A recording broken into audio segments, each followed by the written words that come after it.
According to UNESCO, the beaches along the eastern region of Punta Cana, Bávaro, are complemented by some of the most crystalline waters in the world. However, beneath them, their coral reefs are threatened. They are considered the most productive and species-rich marine ecosystems, and they are a valuable resource for the economy of this Caribbean country. Reefs and mangroves help to build beaches and slow erosion, drawing tourists to the coasts.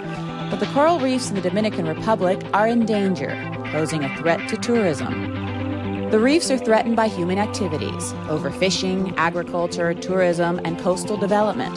Some of them are officially protected, but environmental activists say enforcement is lax. In poor urban areas like this, locals are not as focused on ecotourism and diving, and water is littered with trash. Bottles, plastic bags, shoes, and food that pollutes the sea and causes havoc to the environment. We went to Punta Cana, Bávaro, a popular and prosperous resort region on the eastern side of the Hispaniola island, to understand what is being done to preserve the coral reefs in an area where tourists come to see the longest coral reef on the island. The beautiful scenery attracts not only tourists, but people like Jake Keel, director of the not-for-profit Punta Cana Ecological Foundation and one of the founders of Punta Cana Resort and Club. He decided to move from the U.S. to this region with a clear mission: protect and restore the natural resources of the Punta Cana region and contribute to the sustainable development of the Dominican Republic.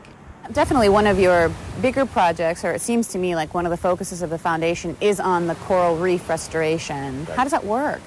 Well, in terms of restoration, what we're doing, we're specifically working with an endangered species, Acropora cervicornis and Acropora palmata. These are two species that are in danger of extinction.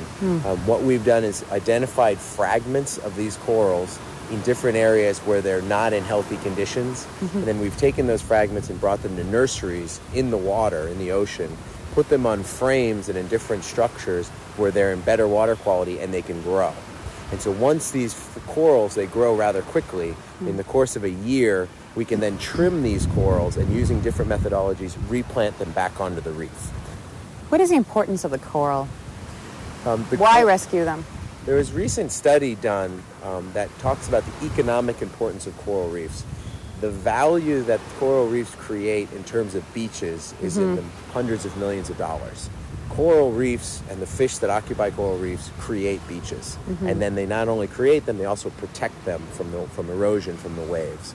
The Dominican Republic, which has seen its income from reef-dependent fisheries cut by more than half over the last decade, could suffer losses of up to $100 million in hotel industry revenue if current rates of beach erosion continue for the next 10 years, according to a recent report from the World Resources Institute.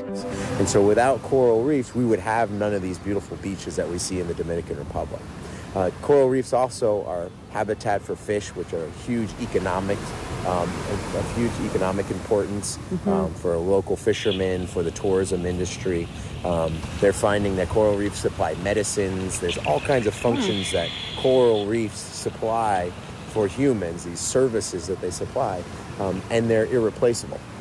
They're incredibly diverse habitats, and you can't replace a coral reef. Once it's dead, it's very hard to recover it. And so the best thing that we can do is really try and protect them as much as we can, and then in the areas where it's necessary, in species and fragments that are necessary, try and restore.